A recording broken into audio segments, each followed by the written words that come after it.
Bom, boa noite, oficialmente, agora gravando. Estou olhando aqui para a planilha de vocês de nota. Queria ver se vocês querem que eu passe uma composição pronta para vocês lá pelo AVA, ou se vocês querem passar aqui na aula agora. Eu já vi a minha nota no AVA, professor. Eu já vi a minha também. Não, mas eu digo discriminadinho, porque deixa eu ver só para vocês. Professor, mas não vai expor nome, né? Hã? Não vai expor nome, né? Como assim? Expor nome. É que se eu colocar um AVA, tem que vincular nome. Mas você não consegue colocar por RA? Boa pergunta, eu nem sei onde que eu procuro RA. Que eu só tenho uma lista com os nomes.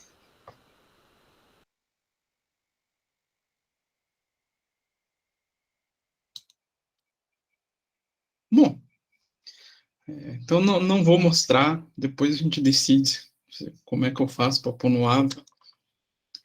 Quem quiser ver a prova, aí surgiu esse pequeno problema. Quem tiver lá na Murici, se quiser me procurar na segunda, terça ou quarta, antes da aula, só não nessa quarta que vem que eu vou estar nessa viagem que eu comentei, vocês podem olhar. Aí eu vou tentar ver com a Débora como é que eu faço com o pessoal lá do Santa Quitéria. Tranquilo? Mas eu mantenho vocês cientes. Agora, vamos repassar essa prova. O que tivemos nela? A gente vai ter a devolutiva dessa prova, professor? Ou só para a gente visualizar ela? Eu vou corrigir ela hoje com vocês, só que eu não tenho como passar para vocês essa devolutiva mais completa, porque vai ser pouco tempo que vocês têm para olhar a prova lá, né? A gente vai passar a correção já dela agora. Tranquilo? Mais ou menos? Tranquilo. Então, vamos lá. Primeira questão. Diga-me. Eu ia fazer uma sugestão, professor. Se o senhor puder colocar essa avaliação já com as respostas para a gente no AVA, aí já fica mais fácil para a gente acompanhar, né? Até para a gente estudar futuramente. Tá, isso eu ponho. Beleza, professor. Obrigado. De nada. Então, aqui, temos essa primeira questão, que foi uma das que eu percebi uma quantidade um pouquinho maior de erro. Não foi tanto, teve questão que teve mais erros, mas não foi aquela que todo mundo acertou também. Então, vamos lá. Considerando os tipos de planejamento, resistente numa gestão de uma organização, assinale as assertivas abaixo e assinale V para verdadeira, F para falsa. Então, a primeira, o planejamento estratégico está relacionado ao objetivo de longo prazo e com as estratégias e ações que irão afetar o órgão público como um todo. Isso é verdadeiro ou falso? Primeiro, quando a gente pensa em planejamento estratégico. Peraí, eu agora me confundi. Quais os 3 tipos de planejamento? A gente pode fazer aquela pirâmide, quem está lá na ponta mesmo? Acho que é estratégico, tático e operacional, se eu não me engano. Exato. Então, lá de cima, na pirâmide, a gente encontra aquele de longo prazo, né? Professor, comparado com a pirâmide de Maslow, né? Se eu não estou equivocado. Na verdade, não dá para falar comparado com a pirâmide de Maslow, que ela tem outras características. Não, mesmo assim, sentido, assim. Mas fazendo num formato de pirâmide, ela vai ser aquela lá do topo, a mais importante. Isso. Na verdade, as 3 são importantes, não é muito correto falar mais, mas ela é a que trata objetivos de longo prazo. E com o detalhe, ela não foca em pequenos pedaços da organização, ou no caso de um órgão público. Ela sempre visa o quê? O resultado como um todo. Então, essa primeira assertiva é verdadeira ou é falsa? Verdadeira, né? A segunda, no planejamento tático, os objetivos serão de médio prazo e as estratégias e ações afetam apenas parte da organização. E isso é verdadeiro ou é falso? Tático é médio prazo? Ah, essa eu esqueci, professor, na hora da prova. Sim, inclusive, pensando nas leis orçamentárias, estratégico tem uma lei, que é a principal de um governo, né? Que é qual? Plano plurianual. Quando a gente chega no tático, a gente tem duas leis anuais, né? Quem lembra qual que é? Lei de diretrizes orçamentárias e a lei do orçamento anual. E sim, aí elas começam a ser desmembradas em partes, né? Em setores ou atividades. Então, essa segunda assertiva, verdadeiro ou falso? Também verdadeiro, né? E a terceira, planejamento operacional está relacionado com objetivos de curto prazo e com estratégias e ações ligadas ao nível hierárquico mais baixo da organização. Verdadeiro ou falso? Bom, estratégico longo, tático médio, operacional curto prazo. Realizações rotineiras, buscando atingir os objetivos do plano tático, né? E ali vai pegar todos os envolvidos desde do plano mais básico, do nível hierárquico mais baixo. Então, nesse caso, também é Verdadeiro. verdadeiro. Então, qual a resposta certa? Fácil, né? Gerava confusão? Um pouco. Na verdade, era ler com atenção, né? É esse tipo de questão que é puramente teórico, gente, tem que ler com bastante calma. Senão a chance de passar alguma besteirinha errada no meio é muito grande. Então, acerca do planejamento estratégico e avaliação de políticas públicas, assinale a opção correta. Então, A. Formulador de uma política pública deve esclarecer, ainda na fase de elaboração, o objetivo da política, sua finalidade, público-alvo, seu executor e o modo de execução. Será que eu preciso fazer isso?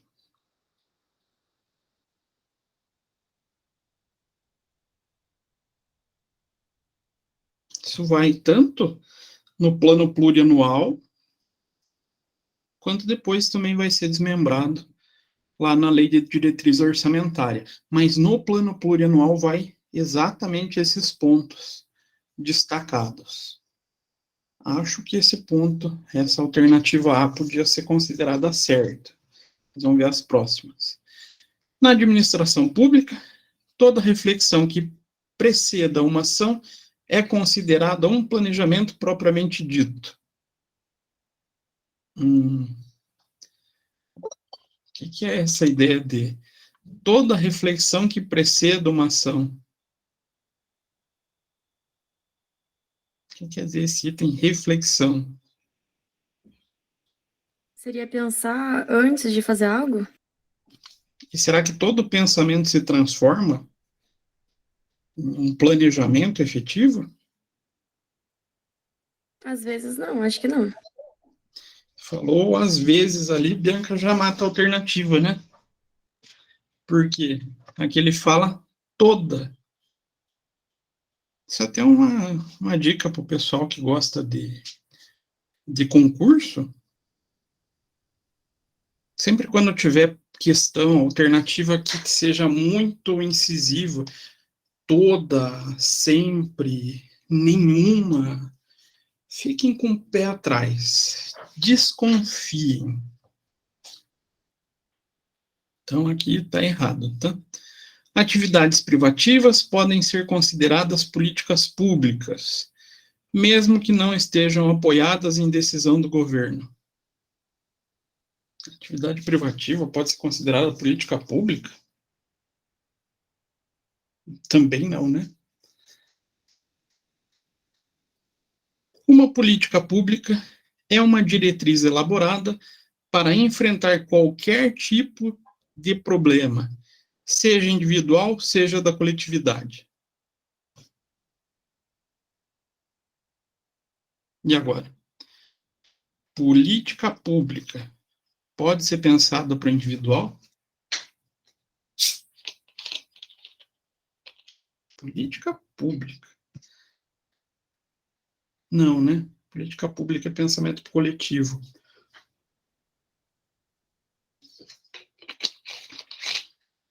Inclusive vem dos princípios constitucionais, né? Da administração pública.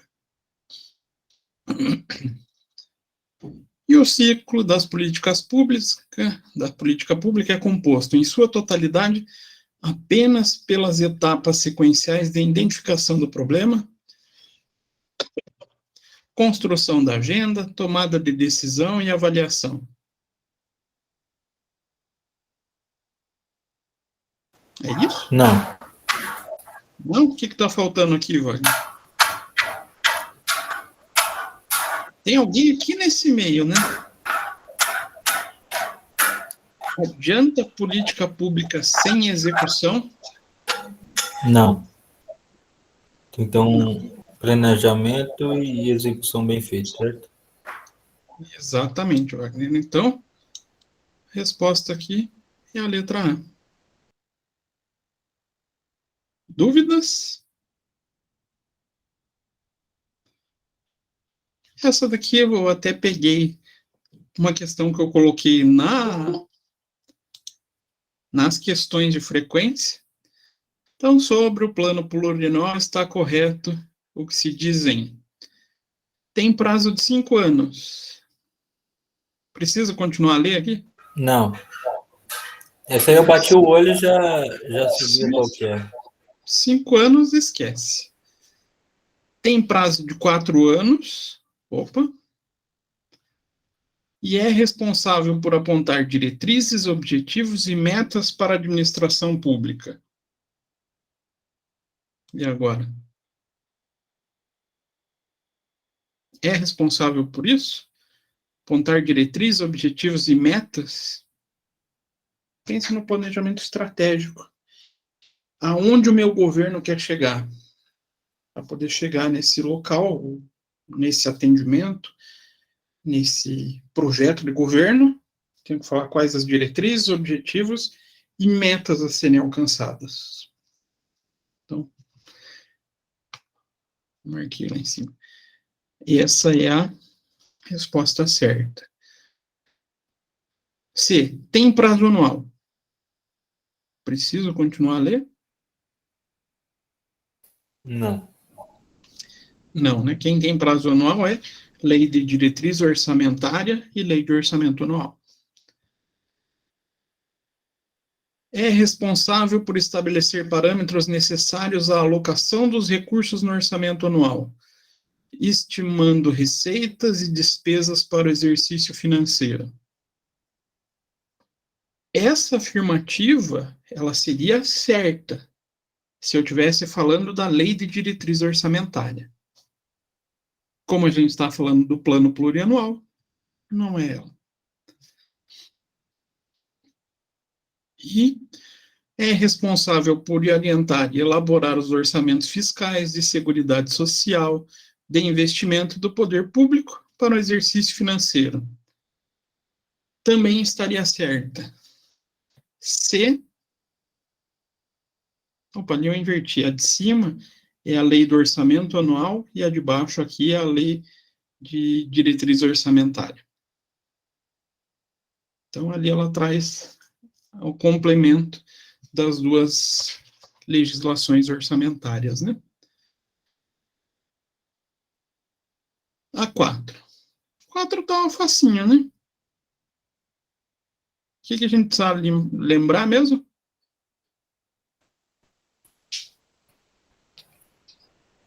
Não entendi a pergunta.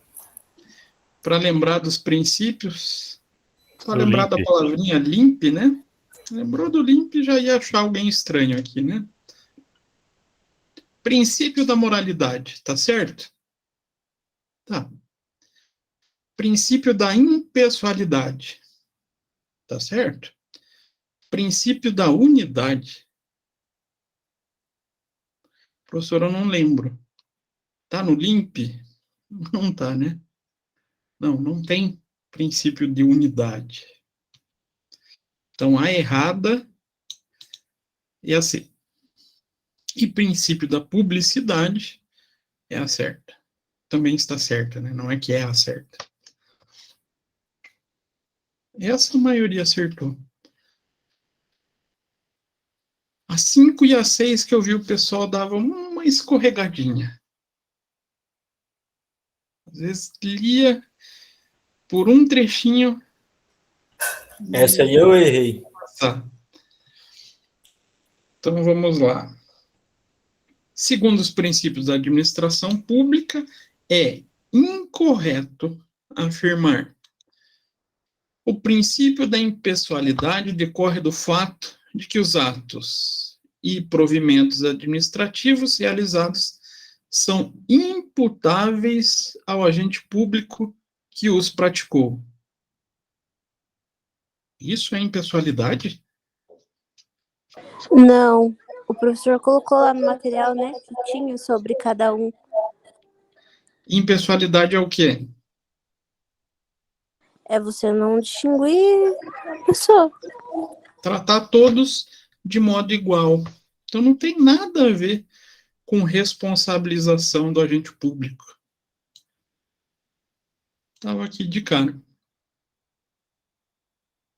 Aí a B. Dentro do núcleo do princípio da eficiência, vê-se a remessa ao dever de boa administração, ou seja, deve-se extrair o maior número de efeitos positivos para o administrado dentro de um só ato, buscando otimizar a otimização dos recursos e uma melhor relação do custo-benefício. Isso é o princípio da eficiência? Basicamente, fazer mais com menos, né? Fazer o máximo possível com o recurso disponível, de preferência com a máxima qualidade possível, né? Então, esse está certinho. O princípio da publicidade busca assegurar a transparência da atividade administrativa. Na administração da coisa pública, o administrado tem o direito de conhecer a conduta do gestor público, de forma a poder exercer o controle sobre essa conduta. É isso? Então, tudo que eu faço na administração pública deve ser divulgado? Sim, né? Por isso que a gente vê um caminhão de material sendo publicado em diário oficial. Tá certo que a população não vai atrás do diário oficial, mas é obrigação do administrador público. A D eu acho uma das mais fáceis de lembrar. O princípio da legalidade se apresenta como decorrência da caracterização de um Estado como democrático de direito. Historicamente, representa a separação dos poderes e o fim do absolutismo. É o limite ao poder. Eis que a administração pública deve obedecer à lei, daí sendo de garantia, certeza jurídica e limitação ao poder. É isso mesmo? A maneira que está escrita é um pouco bela, né? Mas se não existisse esse princípio, o poder do gestor público não ia ser praticamente ilimitado? Coisa que é banida pelo Estado Democrático de Direito. Por isso, um gestor público só faz aquilo que é permitido pela lei.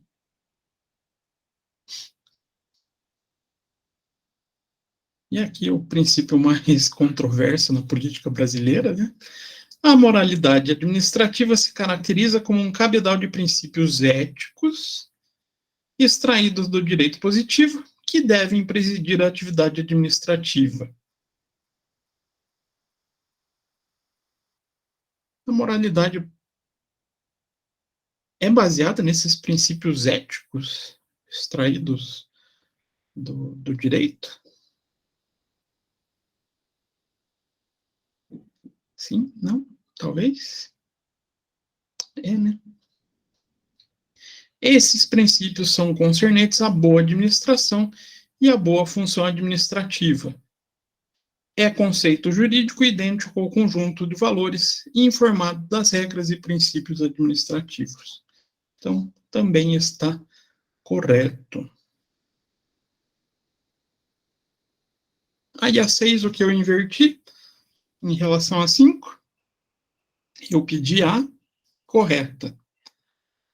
Eu pergunto para vocês, qual será que teve mais erro? Achar a incorreta ou achar a correta? Incorreta. Por incrível que pareça, foi a correta. Sério? Ela leva mais confusão. Ela levou mais confusão. Às vezes, se a gente mistura dois princípios, pronto, a pessoa se embanana. E é o que muitas vezes aconteceu aqui. Então, a respeito dos princípios da administração pública, assinale a alternativa correta. Então, o princípio da impessoalidade apresenta, na realidade, dois aspectos. Pode ser considerado em relação ao modo de atuação do agente público, do qual se espera o melhor desempenho possível. Eita, aqui eu já ficaria na dúvida. Melhor desempenho possível de suas atribuições. Isso é impessoalidade? Eu acho que é outro princípio. Mas vamos terminar de ler. Para lograr os melhores resultados. E em relação ao modo de organizar, estruturar e disciplinar a administração pública, também com o mesmo objetivo de alcançar os melhores resultados na prestação de serviço público. Isso não tem cara de eficiência? É princípio da eficiência, não da impessoalidade. O B. O princípio da razoabilidade tem o objetivo de proibir o excesso, com a finalidade de evitar as restrições abusivas ou desnecessárias realizadas pela administração pública.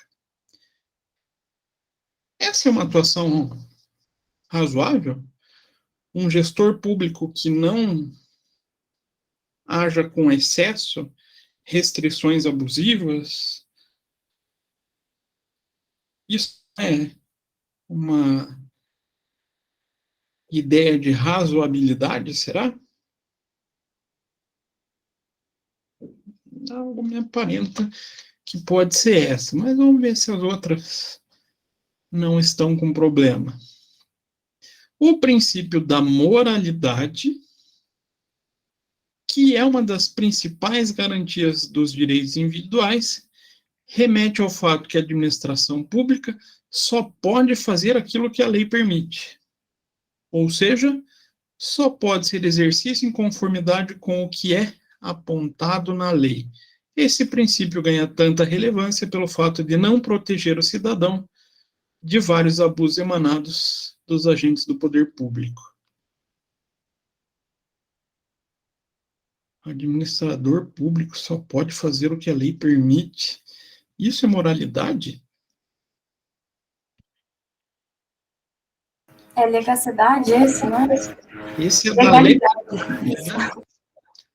Então, morre também, trocado. E o princípio da legalidade obriga os agentes públicos a atuarem em conformidade com os princípios éticos e morais da sociedade, sendo todo comportamento que vise confundir ou prejudicar o exercício dos direitos por parte da sociedade será penalizado pelo descumprimento do princípio moral. Aqui ele até sacaneia, né? Princípio moral, legalidade. Na verdade, ele é o quê? Está aqui em cima, né? Princípio da moralidade. Então, a razoabilidade, aquela proibição de excessos, restrições abusivas, é a que era a resposta certa. Só que o que acontece? Muitas vezes o pessoal lê, não presta atenção exatamente aqui no princípio e vê que está tudo bonitinho aqui embaixo. O que ele faz? Vai lá e marca, como se estivesse certo. Aí todas elas aparentam certo, não aparenta? Esse é o problema. Induzir ao erro, né? Antes eu até pensava assim, Wagner, isso é uma maneira de levar a gente ao erro. Não, mas é uma forma de medir a atenção que o aluno está na prova. Só depois, quando a gente começa a ver as formas com que são feitas as provas, a gente começa a entender esses objetivos ocultos da prova. Então, ali a pessoa vai conseguir ver, não, estão certas, mas os princípios em relação à descrição estão trocados. A 7. A 7 foi a mais facinho de todas, né? Esse era bastar lembrar do LIMP, efetivamente. A gente tinha a resposta certa, né? Então, a legislação brasileira estabelece 5 princípios da administração pública, observado nas 3 esferas do governo, corretamente descritos em... O que tem de errado na...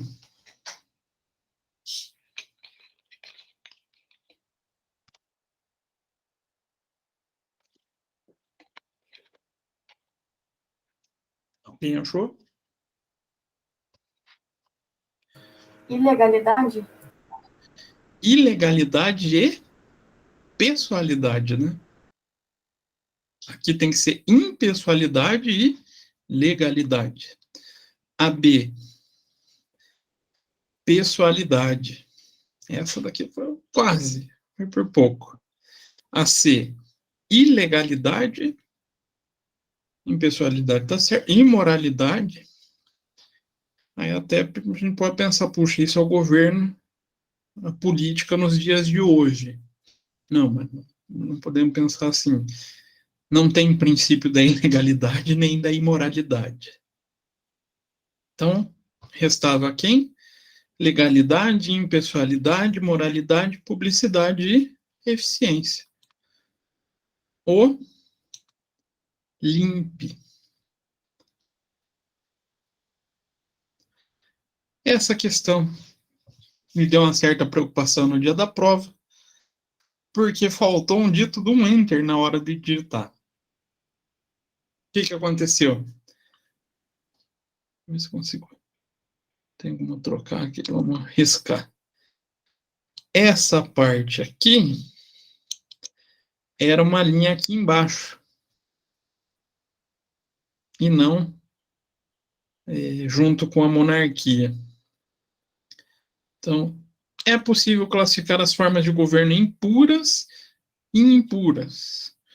O que diferencia é o objetivo, né? Nossa, professor, eu me senti tão burra quando eu fui conferir a prova. Por Porque quê? você não tem noção. Se as meninas estiverem aqui na sala, elas vão agora na reunião, elas vão lembrar. Eu entrei falando disso. Sobre os quais eram do bem e o qual era do mal. Acredita que eu anotei a questão errada. Ai, que ódio. Ao invés de colocar a 5, eu não coloquei. Coloquei a 4 junto. Nossa. A Deixa eu 4 ver. aqui. Eu coloquei a D, se eu não me engano. A 4 aqui é uma impura, né? Uhum. A E eram as monarquia. puras, né? Aí eu, Uhum. cara, eu não acredito que eu fiz isso. Bem por trouxa. Que ódio. Mas acontece, gente. Monarquia, governo bom de uma pessoa só, forma pura. Se tivesse oligarquia ali, que seria para ser a 2, corrupção da aristocracia, governo mal de poucos, visa o interesse de um grupo dominante, essa é uma forma impura. Aristocracia, governo bom de poucas pessoas, forma pura, então temos a 1, a 2. Tirania, é a corrupção da monarquia, governo mal de um só, visando o interesse do monarca, forma impura. Demagogia, ou a corrupção da democracia, governo mal de muitos, que visa o interesse particular da maioria, sem se interessar ou sem se importar com os demais, forma impura. E democracia, a politeia, governo bom de muitos, o poder emanado do povo, né? Então, resposta seria a letra C.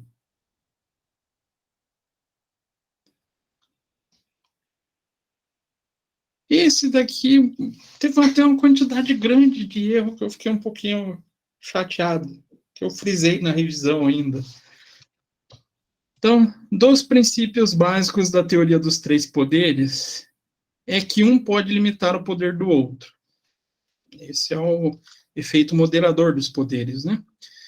Dentre as funções e poderes, a quais dos poderes compete a função de controle interno. Apenas do poder executivo? Não. Mas faz parte do poder executivo? Sim, é uma atividade secundária do poder executivo. Mas eu não lembro. Qual que é a função ou o poder, a função principal do poder executivo?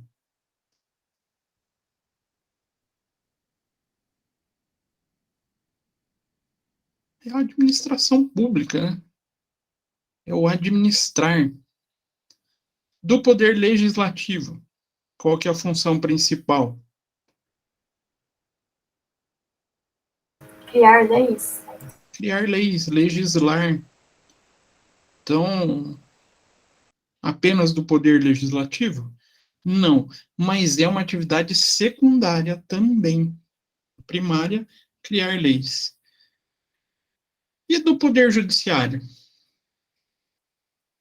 Qual a função do poder judiciário? A principal, a famosa, ou não famosa, né, mas a palavra utilizada pelos, principalmente por juristas, judicação, o ato de julgar.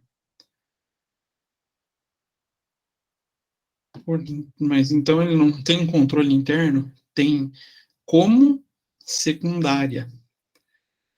Todos os poderes têm a função de controle interno em suas atribuições secundárias, mas todos têm essa função. Então, quem é a resposta certa? A letra I. Os 3 poderes têm função de controle. Como função secundária, mas os 3 têm essa função. Vou marcar aqui bonitinho aí, para depois postá-la. A 10. A Constituição Brasileira de 1988 elege a teoria da tripartição de poderes ou funções, de base conceitual histórica aristotélica e sistematizada por Montesquieu, segundo o qual existem 3 poderes independentes e harmônicos entre si: o legislativo, o executivo e o judiciário. Aqui saiu um A sem querer, né? Vou riscar esse Azinho aqui. Considerando a teoria da tripartição dos poderes e os seus reflexos no Brasil, assinale a alternativa correta. Então, primeira, o poder legislativo tem a função precípua de elaborar leis, função principal de elaborar leis, seguindo as disposições constitucionais em respeito às espécies legislativas e o processo legislativo. Essa é a função principal dele, será? Estou na dúvida, vou pular. A teoria de separação dos poderes estabelece as funções típicas de cada um dos poderes do Estado brasileiro, sendo que tais funções não se misturam nem de forma atípica. Parece verdadeiro isso, né? Já que a ideia é não misturar, tais funções, ninguém pode executar a mesma função que o outro. Aqui mata. A gente tem as funções secundárias, que podem ser feitas de um para o outro. Por exemplo, o executivo também cria lei. Ele também legisla. Mas não da mesma forma que o judiciário. Que o legislativo. O poder executivo julga em menor capacidade, mas tem as funções administrativas, né? Os processos administrativos também julga. Então, elas têm essa função secundária que se mistura.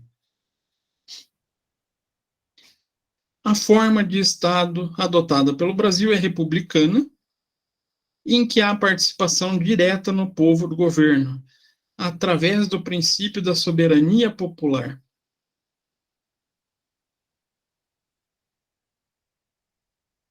E agora?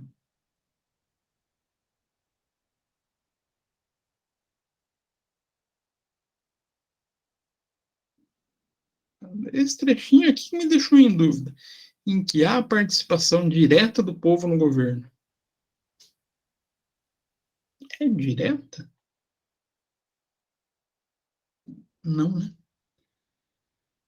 A gente tem a participação através Do voto, né? do voto, mas não de forma direta.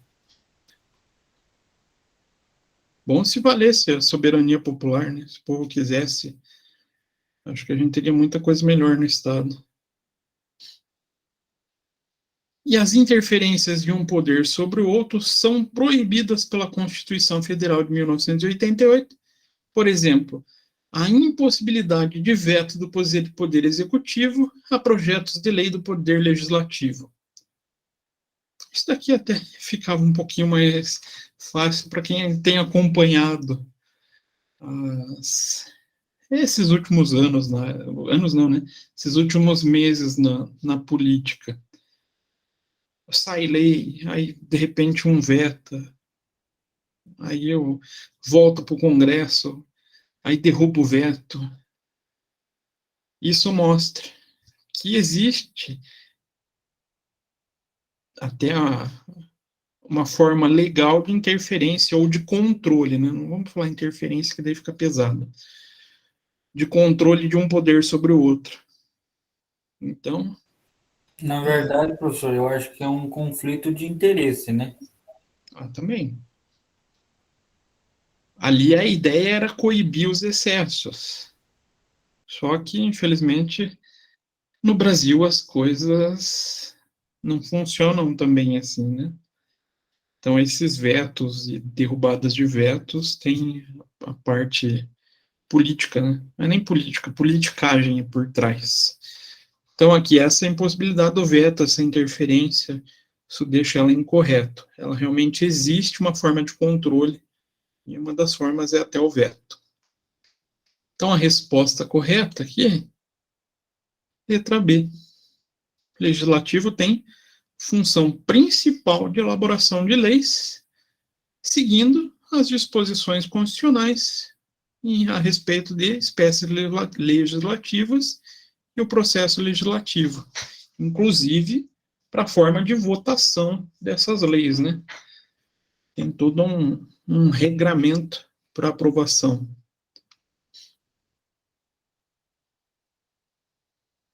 O que é a administração pública? Acho que isso na revisão dava para lembrar bem.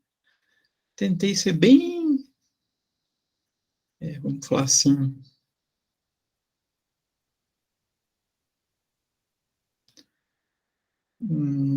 não sei nem que adjetivo usar. Bondoso na correção, tá? E como se desenvolveu era a ideia de pegar lá do período pré-histórico, quando surge a população, vai para a idade do metal, quando começa a constituição de cidades, aí surge a figura do governo, do Estado, do governo, e posteriormente vai evoluindo. Era essa a evolução que eu queria, né? O surgimento das divisões de classes, né? A divisão de classe, aí não precisava pôr da divisão de poder ali, da teoria dos 3 poderes, eu vi que teve gente que colocou, mas aí eu fui bem compreensivo nessa parte da correção. E a 12 era aquela última dica que eu deixei para vocês. Então, a gente viu diversas teorias, vocês apresentaram diversas teorias, e o que eu avaliei? Quem falasse de uma delas nesse ambiente público. Descontei um pouquinho, porque muita gente não falou desse ambiente da gestão pública, mas foi pouca coisa que eu descontei. E a prova era isso. Dúvidas? Questões? Perguntas? Xingamentos? A prova valia 6, né? Na verdade, ela valia 10, eu ia aplicar peso 5, Wagner. Mas eu acabei deixando 4 pontos para o trabalho e 4 pontos para a prova. Fechava 8, mais 2 do PI, fechava 10 pontos.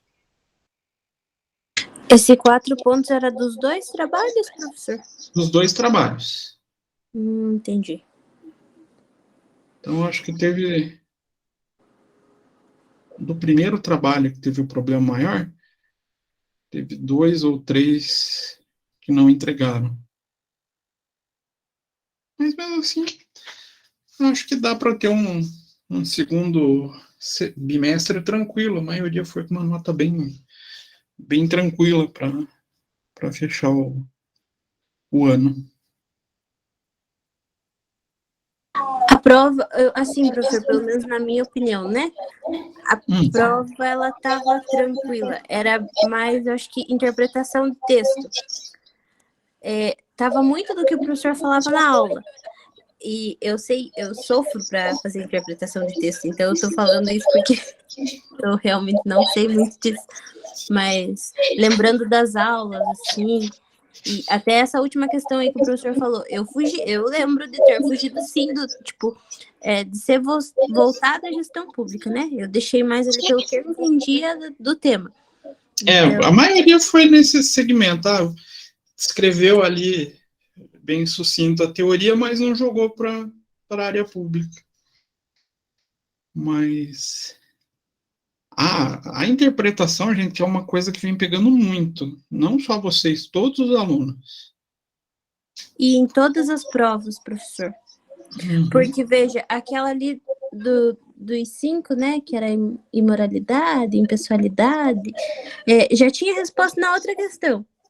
Era só dar uma pensadinha ali que tinha. Então, Uhum. e eu acho que não é só o meu caso, mas de todo mundo. A gente se apavora pra fazer a prova. A gente espera. Ainda mais vocês ali da Muricy que nunca fizeram uma prova minha.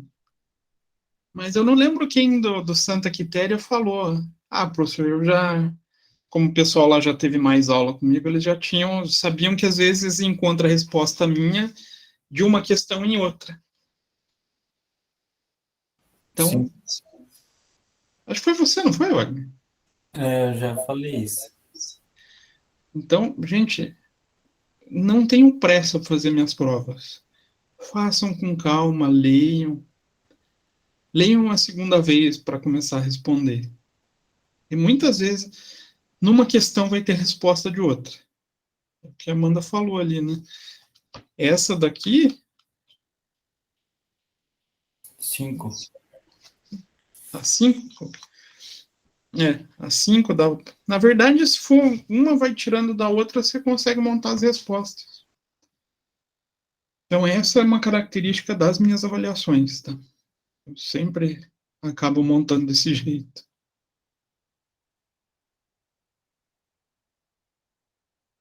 Deixa eu salvar aqui. Diga, Vanir, pode falar.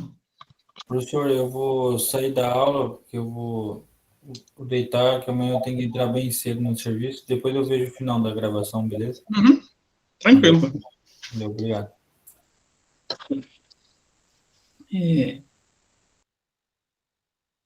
Que mais, então? Da prova era isso. Vocês têm mais algum ponto para comentar, para perguntar, discutir? Nada? A aula de hoje vai ser só a prova ou você vai começar? Eu ia começar a organização. Ah, tá. Vocês já estão loucos para ir Não, embora, né? professor, eu tô fazendo. A gente merece uma semana de férias. Eu já estava falei antes de começar a aula, não vai ser bem uma folga, tá?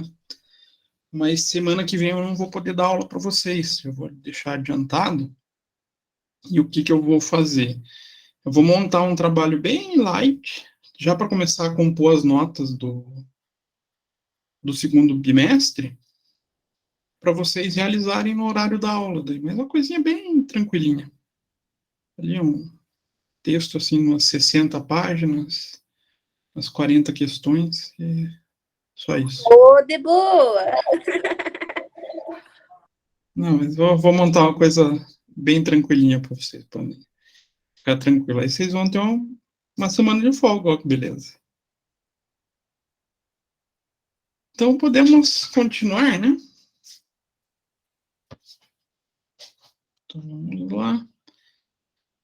Falando de organização. Então a gente começou a falar lá atrás de planejamento, a gente vai falar de organização, depois quais as outras duas fases mesmo que a gente utiliza na administração e na administração pública,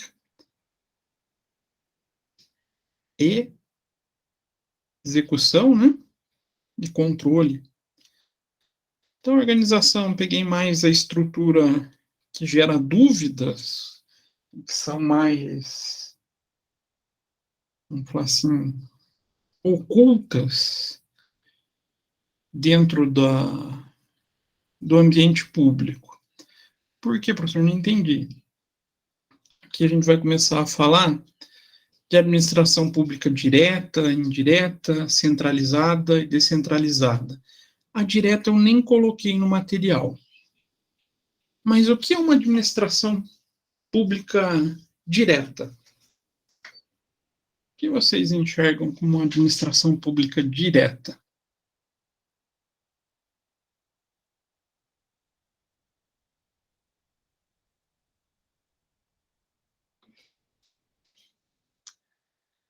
Vamos do começo, então.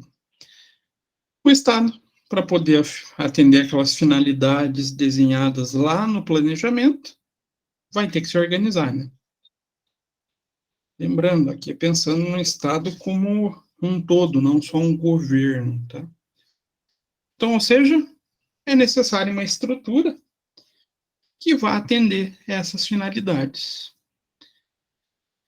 E assim a gente começa a ter essa divisão político-administrativa. Qual é o primeiro nível dessa divisão? Está lá na teoria de Montesquieu. O que era mesmo? Os três poderes, né?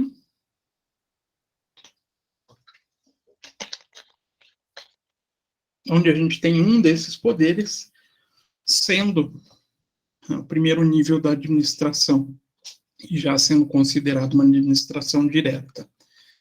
Então, uma administração pública direta ou centralizada é o quê? São aquelas que possuem autonomia política, financeira e administrativa. Autonomia política. Isso parece quem? Uma prefeitura tem autonomia política?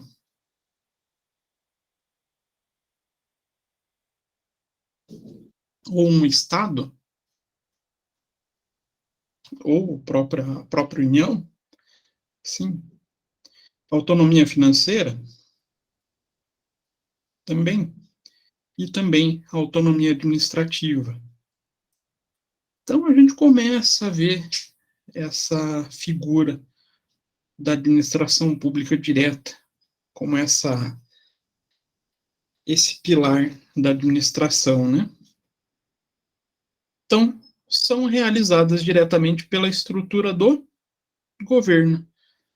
Então, pensando na União, que é mais fácil de visualizar, no âmbito nacional, é o presidente da República, auxiliado pelos ministros de Estado.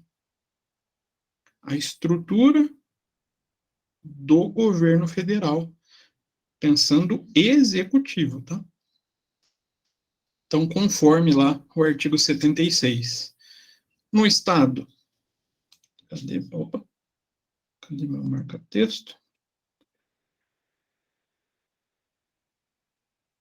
Então, aqui, no Estado e no Distrito Federal, é o governador, auxiliado pelas secretarias de Estado, e no município, quem é essa administração pública direta?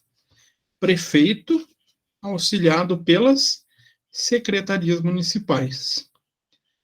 Ou seja, tem vínculo direto com o chefe do Poder Executivo nos 3 níveis de governo. Então, não é somente o presidente em si, mas sim a estrutura de governo do presidente, ou do governador, ou do prefeito.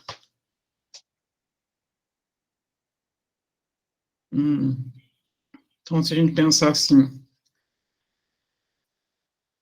se pegar o Ministério da Educação, tem autonomia política, financeira e administrativa?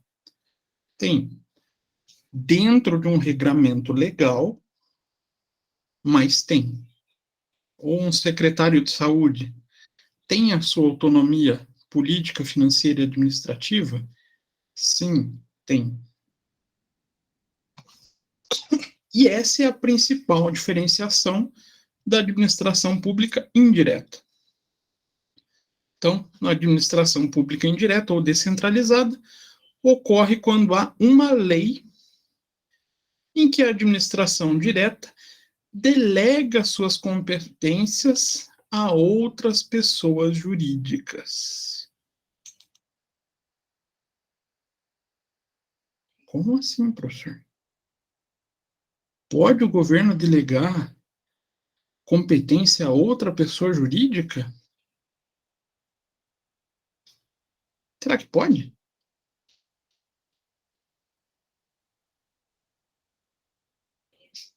E agora?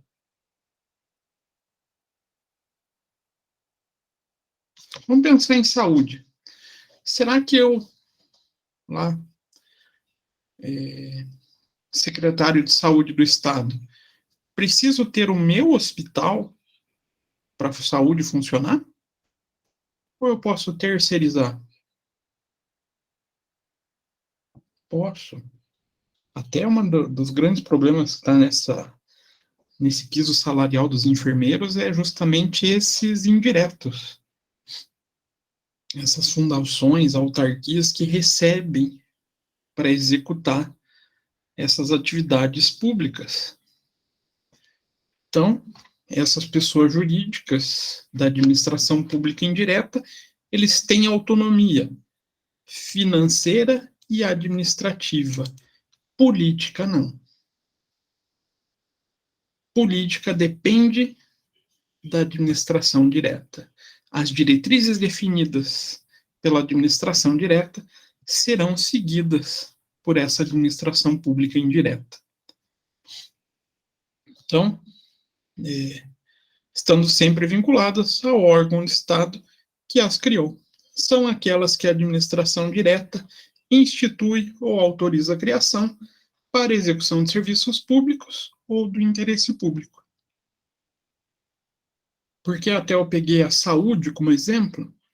A saúde é um segmento onde a gente encontra um número maior de pessoas jurídicas atuando como administração pública indireta. Então, podem ser autarquias, fundações, entidades paraestatais, como empresas públicas, sociedades de economia mista, caracterizando-se como pessoas jurídicas de direito público ou privado e agências reguladoras. Professor, mas é só na saúde? Não.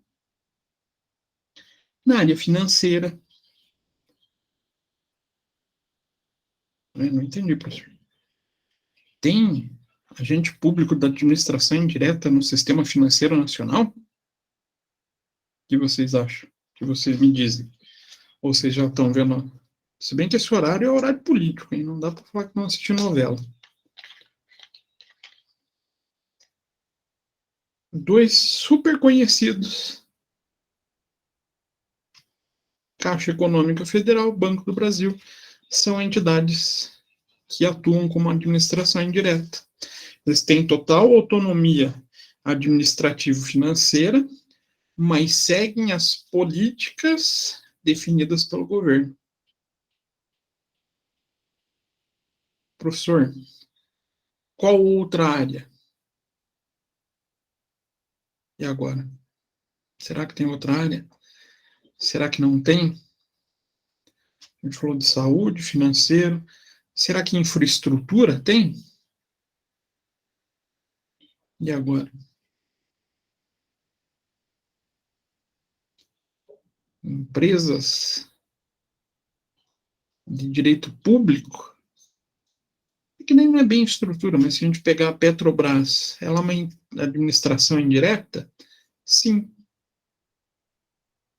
Claro, ela tem interesse financeiro, lucro, mas ela tem um interesse também político por trás, né? Ela tem uma função política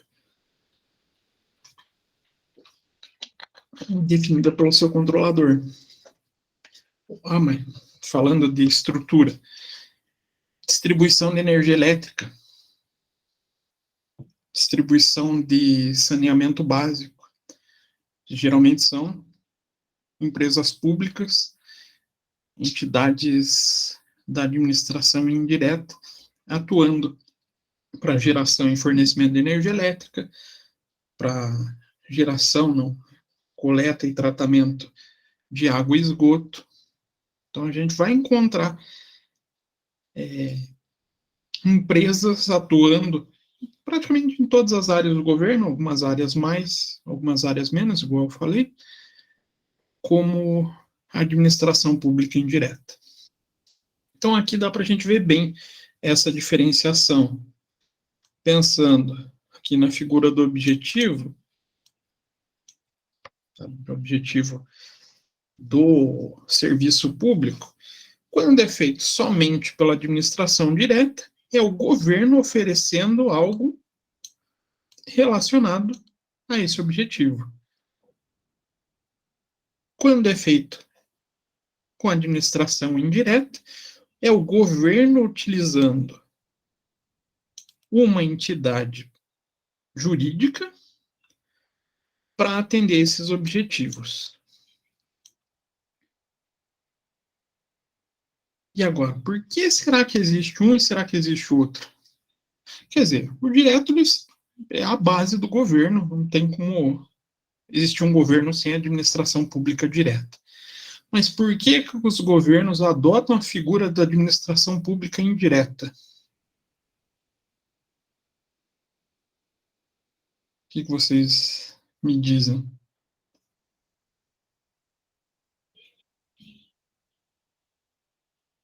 Seria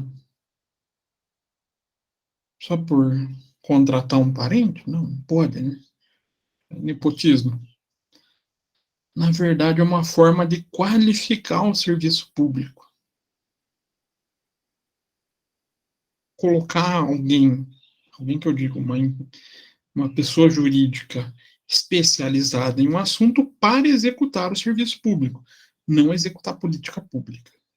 Política é da administração direta.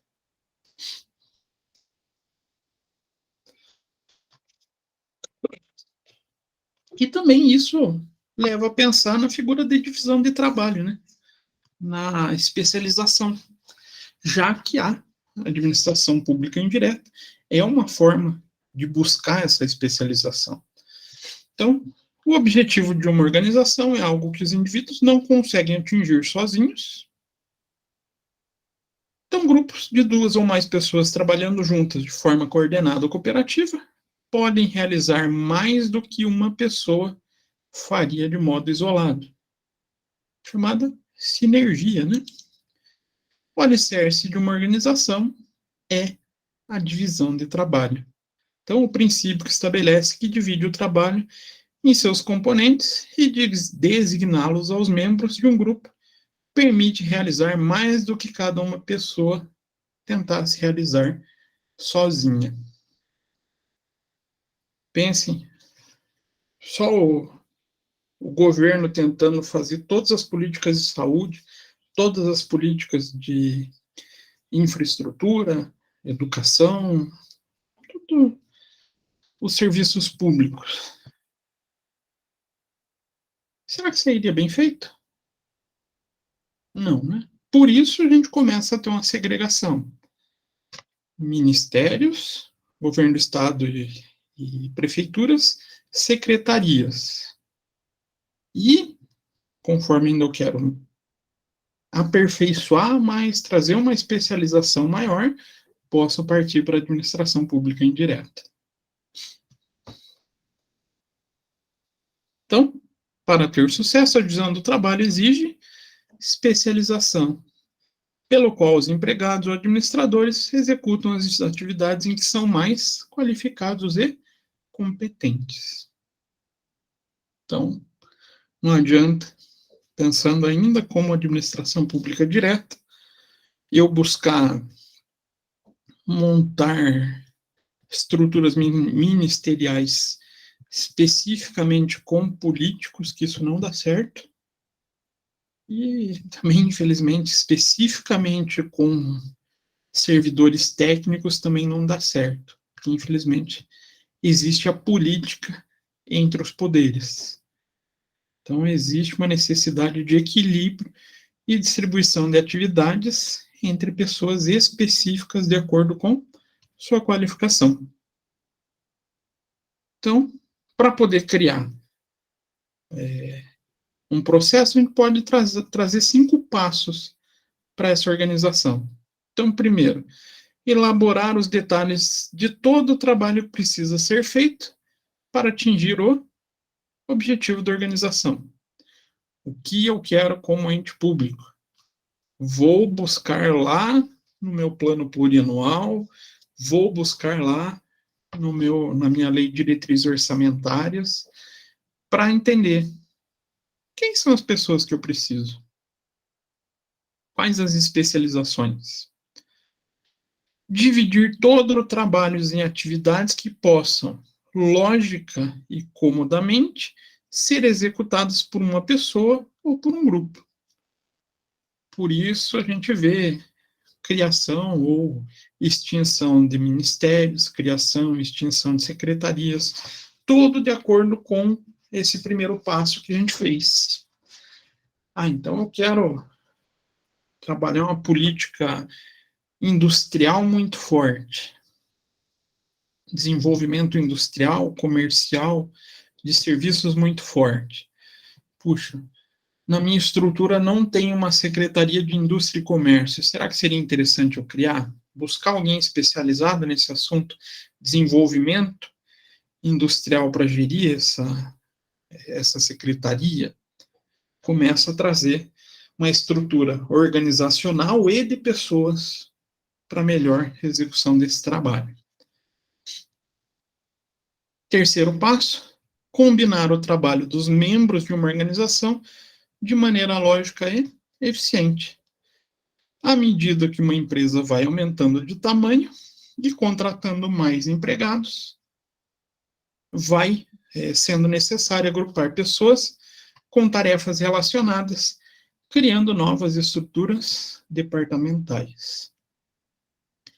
Começa a se tornar um pouco mais complexo, né?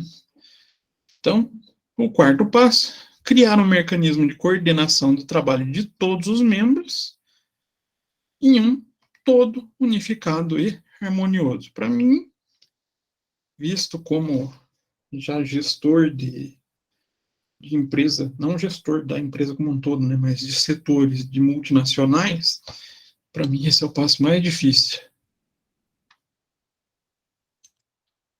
Por quê? É muito difícil fazer as áreas se conversarem, trabalharem de maneira unificada e harmoniosa, onde um não crie empecilho para o outro, ou que não queira forçar o outro a desenvolver atividades que não são delas, ou em prazos que não são os combinados. Uma equipe bem estruturada de gestora que é bem importante, tá? O quinto passo, acompanhar a eficácia da organização e os ajustes para mantê-la e aumentá-la. No caso do ente público, a gente não foca tanto nesse aumentá-la. A gente foca no mantê-la. Ou melhorá-la. O aumentá-la é uma coisa que não combina tanto com a esfera pública, já que a gente pode perder o controle, financeiramente falando, né, quando a gente tem um inchaço da máquina pública. Mas esse pensamento serve tanto para uma empresa privada quanto para uma estrutura de governo ou mesmo uma empresa pública.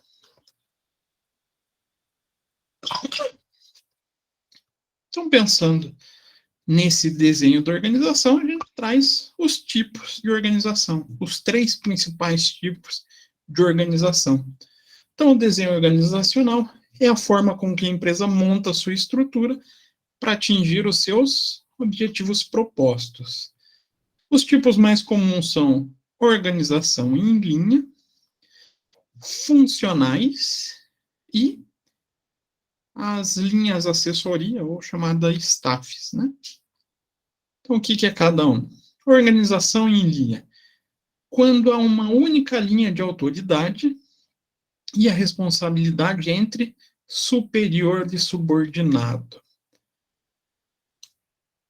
Tipo mais comum, extremamente predominante no ambiente público. A gente até vê, pelo menos eu vejo assim, empresas públicas que fogem da organização em linha, mas a administração pública direta é a organização em linha. É o prefeito, secretários, gerentes, aí a divisão pode variar um pouco, né? Governador, secretários, gerentes, coordenadores, presidente, ministros, né? Os ministérios, secretários não, aí coordenadores. Então, estrutura bem bem em linha, né? Bem coisa militar. Organização funcional. A autoridade é o conhecimento. É possível haver muitos superiores para um único subordinado. Então, quando, por exemplo, para a realização da sua tarefa, ele necessita de auxílio de superiores de outras áreas. Aí o que a gente vê, esfera pública da administração direta, muito raro. A gente até vê, às vezes, um gerente falando com um secretário, mas não que exista subordinação. A gente vê discussões entre eles, mas não uma ligação de subordinação. Em uma empresa pública isso até pode acontecer. Há muito tempo atrás, quando eu trabalhava na Copel, existia um pouco, mas também era bem pouco. E a organização linha assessoria, aí ela é elaborada de acordo com os objetivos organizacionais, não tem uma estrutura muito padronizada. Quer dizer, existe o padrão, mas varia de cada interesse organizacional. Então, os órgãos de linha têm a autoridade para decidir e executar as atividades principais ou vinculadas aos objetivos da organização. E os órgãos de staff, por seu lado, têm autoridade de assessoria, de planejamento e controle e de consultoria e recomendação. Professor, mas não existe nada de órgão de staff na administração pública? Existe. E bem formal. Onde a gente começa a encontrar isso? Tribunal de Contas, controladorias. São órgãos que, teoricamente, têm uma autonomia para executar a sua atividade. Então, tem uma autoridade, mas no governo aí tem mais uma função de controle do que assessoria, consultoria ou recomendação. Então, no ambiente público, esses órgãos de staff têm mais a função de controle, tá? Então, aqui só um exemplo da estrutura linear. A gente vê muito bem diretor, ou seria o que eu falei lá, os prefeitos, governador ou presidente, as gerências, coordenadores, executores. Aqui na estrutura funcional, aí a gente vê uma hierarquização cruzada, além da em linha, né? Depende da atividade desempenhada de cada um, ele pode ter mais de um chefe. Aqui é um pouquinho complexo de controle, tá? E a linha de staff é quando a gente encontra as gerências, os executores, mas tem as entidades que auxiliam nesse processo de gestão. Como eu falei, na administração pública, principalmente na figura do controle. Esse assunto eu acho que vocês manjam até mais do que eu, né? Vocês ainda estão aí? Só para eu saber. Sim. Tá bem que vocês não falam comigo. Mas eu coloquei bem resumido porque ali, se vocês verem, são organizações típicas da administração, né? Vai servir tanto para o ambiente público quanto privado. A única coisa que algumas características prevalecem no público. O que não tem no ambiente privado é o quê? A figura da administração direta e indireta. Esse é um assunto que a gente tem que dominar um pouquinho mais. Mas da organização eu passei bem rapidinho já por ser de conhecimento de vocês. E hoje daí era isso que eu preparei para vocês. Dúvidas? Perguntas? Simplesinha, professor. Então, só para ressaltar, qual que é a característica da administração pública direta? autonomia, administrativo, financeira e política. Então, ali a gente encontra o poder executivo sendo desmembrado na sua estrutura.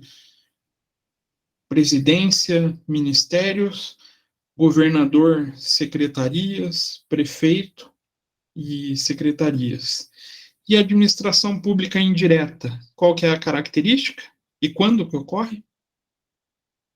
Ocorre quando, por lei, né, tem que ser por força de lei, né? A gente já viu que pelo princípio da legalidade, quando a administração pública direta, ele repassa uma função de execução, ou contrata, né? Vamos falar de maneira simples, contrata um ente privado, uma pessoa jurídica, para executar uma determinada função.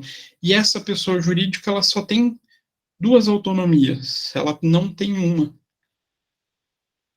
Quais as autonomias que ela tem? Administrativa, financeira.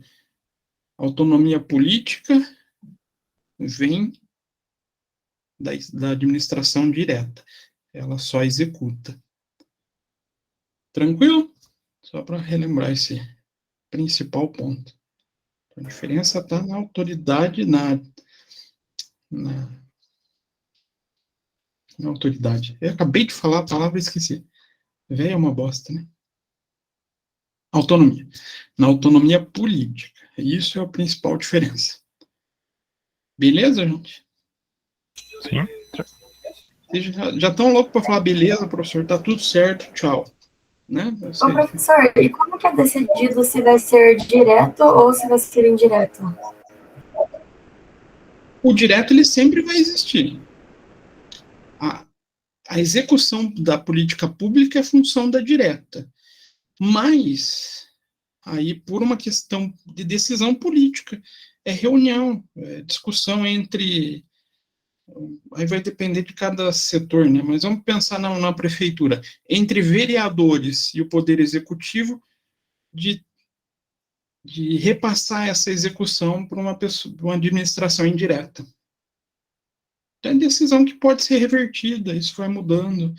De repente, a gente contrata um hospital para executar uma entidade filantrópica, um hospital filantrópico, para executar um serviço público, de repente a gente corta o contrato, manda para uma entidade da administração direta, e assim vai mudando de governo para governo. Não sei se deu para compreender, né? Não, eu entendi, sim. Nossa, professora, eu tenho tanta dificuldade para conseguir conciliar, assim, igual assim, do poder executivo, quem que faz parte? Do legislativo. Eu tentei, eu dei uma boa estudada, mas eu não consigo colocar na minha cabeça, assim, eu esqueço. Tipo, o governador faz parte de qual? Prefeito? Ó, prefeito, governador e presidente são executivos.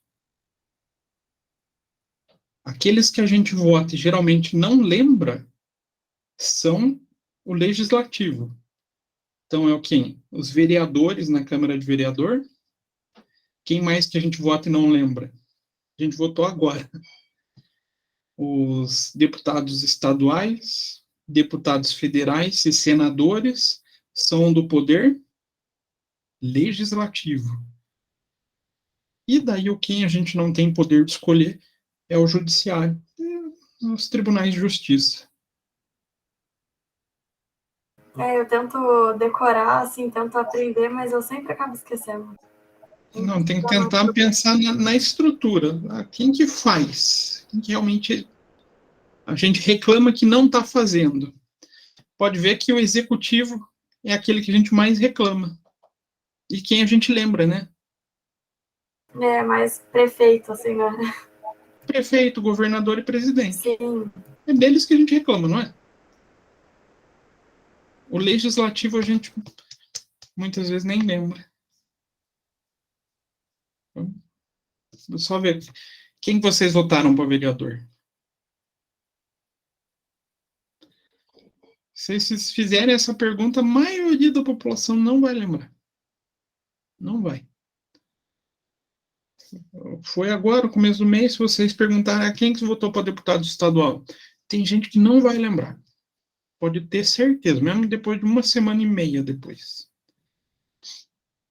Então, o legislativo é aquele pessoal mais apagado, né? A gente não fica sabendo o que eles fazem. Mas é um exercício de pensamento, né? Demora um pouquinho mesmo para a gente compreender. verdade, professor. Mas com o tempo você vai pegando. Fique tranquilo. Mais alguma coisa, pessoal? Acho que não. Então tá, pessoal. Então quem quiser depois olhar a prova na segunda-feira, terça, eu vou estar com ela lá no Muricy. A gente pode ir. Aí só para a turma do Rodrigo ali que eu vou precisar ver como que eu vou fazer. Beleza? Beleza. Beleza, professor. Beleza. Então, bom descanso para vocês e até a próxima aula. Lembrando, semana que vem eu vou botar online. Quer dizer, vou estar no WhatsApp, eu consigo responder, mas eu não vou conseguir dar aula online. Mas aí vai ter o trabalhinho lá no AVE. Tá bom? Tranquilo. Boa noite, então, professor. Boa noite. Boa Boa noite, noite. professor. Bom descanso para vocês, pessoal. Boa noite, professor. Até mais. Tchau, tchau. Boa noite, Amanda. Até.